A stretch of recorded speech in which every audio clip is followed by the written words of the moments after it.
வணக்கம் தலைவா, அனைவருக்கும் இனிய வணக்கம். இன்றைக்கி நம்ம இந்த ஒரு வீடியோவில் எதை பற்றி பார்க்க போகிறோம் அப்படின்னு பார்த்தீங்கன்னா, டிஆர்பி மற்றும் பள்ளி கல்வித்துறையில் வந்திருக்க முக்கியமான தகவல்களை பற்றி இந்த வீடியோவில் நம்ம இப்பொழுது பார்க்கலாம். நீங்கள் நம்முடைய சேனலை முதல் முறையாக பார்க்குறீங்க அப்படின்னா மறக்காமல் ஒரு சப்ஸ்கிரைப் அண்ட் பெல்லை கிளிக் பண்ணி வச்சுக்கோங்க. முதுகலை பட்டதாரியோடைய ப்ரொஃபஷனலான செலெக்ஷன் லிஸ்ட்டு இந்த வார இறுதிக்குள்ளார வெளியாகும் என்று எதிர்பார்க்கப்படுகிறதுங்க. ஜனவரி 2ஆம் தேதிக்குள்ளார வெளியாகும். எல்லோருடைய கருத்தும் அதுதான் எதிர்பார்க்கப்படுதுங்க. ஸோ மக்கள் எல்லாருமே எப்போ வெளியாகும், இன்று வெளியாகுமா, நாளை வெளியாகுமா, எப்போ வெளியாகும் அப்படின்ட்டு ஒவ்வொரு நாளுமே எதிர்பார்த்துட்டே இருக்காங்க. ஏன்னா செய்முறை தேர்வை முடிச்சுட்டு அவங்க பார்த்திங்கன்னா அந்த சான்றிதழ் சரிபார்ப்பு சிபிஐ முடிச்சுட்டு ரெடியாக இருக்கிறாங்க. எங்களுக்கு எப்போ ப்ரொவிஷனான தற்காலிக தெரிவு பட்டியலை வெளியிட போகிறீங்க அப்படின்ட்டு.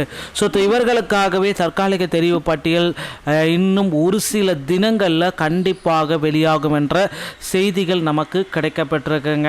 ஸோ டிஆர்பியில் முதுகலை பட்டதாரியுடைய தற்காலிக தெரிவு பட்டியல் அதிகாரப்பூர்வ அறிவிப்பாக இன்னும் ஒரு சில தினங்களில் கிடைத்துவிடும். கவலையை விடுங்க. யார் யாரெல்லாம் செலக்ட் ஆகிறீங்களோ உங்களுக்கெல்லாம் வாழ்த்துக்கள்.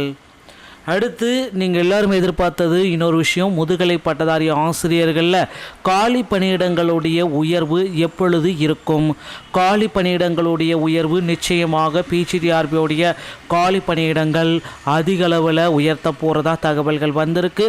கிட்டத்தட்ட ஒரு 1500லேருந்து 2500 வரை காலி பணியிடங்கள் முதுகலை பட்டதாரி ஆசிரியரில் உயர்த்தப்படும். இது சென்ற காலி பணியிடங்கள் 1996 கூட 1500 காலி பணியிடங்கள் கூடுதலாக ஏற்படுத்தப்படும் என்ற நம்பிக்கை நமக்கு இருக்கிறதுங்க. ஸோ பிஜிடிஆர்பியில் இந்த தகவல்கள் அனைத்துமே ரொம்ப இம்பார்ட்டண்ட்டாக கருதப்படுது. ஸோ மக்களே வெளிப்போடு இருங்க. எப்பொழுது வேண்டுமானாலும் உங்களுக்கு செகண்ட் சிவி லிஸ்ட்டு வரலாம். செகண்ட் சிவி லிஸ்ட்டு வந்த அடுத்த நாளே பார்த்திங்க அப்படின்னா உங்களுக்கு சான்றிதழ் சரிபார்ப்புக்கு அழைக்கப்படுவீர்கள். ஸோ நிறைய பீப்புள்ஸ் பார்த்திங்கன்னா என்னுடைய பெயர்கள் சிவியில் இல்லை அப்படின்னு வெயிட் பண்ணிகிட்ருக்கீங்க.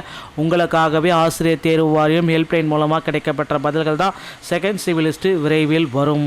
நம்பிக்கையோடு இருங்க. அரசு உதவி பெறும் பள்ளிகளில் உபரி ஆசிரியர்கள் உடனே பணி நிறைவல் செய்ய ஒரு புதிய உத்தரவு பிறப்பிச்சிட்டாங்க. அரசு உதவி பெறும் பள்ளிகளில் உள்ள உபரி ஆசிரியர்களை உடனடியாக பணி நிரவல் செய்ய தொடக்க கல்வித்துறையே புதிய உத்தரவு பெறப்பட்டுள்ளது. இது குறித்து மாவட்ட கல்வி அதிகாரிகளுக்கு தொடக்க கல்வித்துறை இயக்குனர் நரேஷ் அனுப்பிய சுற்றறிக்கை என்ன அப்படின்னு பார்த்தீங்கன்னா, அரசு நிதியுதவி பெறும் பள்ளிகளில் நடப்பு 2025-26 கல்வியாண்டில் பணியாளர் எண்ணிக்கை நிர்ணயம் செய்யும் பணிகள் தொடர்ந்து வருகிறது. அதன்படி மாணவர் ஆசிரியர் விகிதப்படி கணக்கிடப்பட்டு அந்தந்த மாவட்ட பள்ளி அலுவலர்களால் ஒப்புதல் பெறப்பட்டு பட்டியல்கள் தயார் செய்யப்படுகிறது. தனியார் பள்ளி சட்டம் மற்றும் விதிகளின்படி குறிப்பிட்ட காலக்கெடுவுக்குள் இந்த பணியாளர்கள் நிர்ணய அறிவிக்கையை பள்ளி நிர்வாகங்களுக்கு வழங்க வேண்டும்.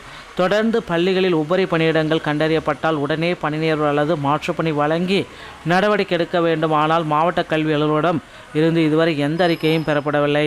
உபரி ஆசிரியர்களில் பணி நிரவல் அல்லது மாற்றுப்பணி ஆணைகளை உடனே வழங்கி அதன் விவரங்களை ஜனவரி 23க்குள் இணக்கத்திற்கு மாவட்ட கல்வி அலுவலர்களை சமர்ப்பிக்கப்பட வேண்டும் என்று குறிப்பிடப்பட்டுள்ளது.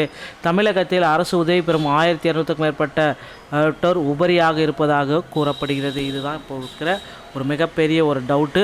ஸோ உபரி ஆசிரியர்களை உடனடியாக பணி நிரவல் பண்ணணும் அப்படின்ற மாதிரி ஒரு உத்தரவு பிறப்பிக்க போகிறாங்க. பொறுத்து நம்ம பார்க்கலாம். ஸோ இதனால் பார்த்திங்கன்னா முதுகலை பட்டதாரியுடைய ஆசிரியர் பணியிடங்களும் உயர்த்தப்படும் என்ற நம்பிக்கை இருக்குது. டிஆர்பி மற்றும் பள்ளி கல்வித்துறையில் இந்த தகவல்கள் உங்களுக்கு ரொம்ப பயனுள்ளதாக இருந்தால் நீங்கள் நம்முடைய சேனலோட இணைந்திருங்கள். மீண்டும் ஒரு நல்ல தகவலோடு நான் உங்களை சந்திக்கிறேன். நன்றி, வணக்கம்.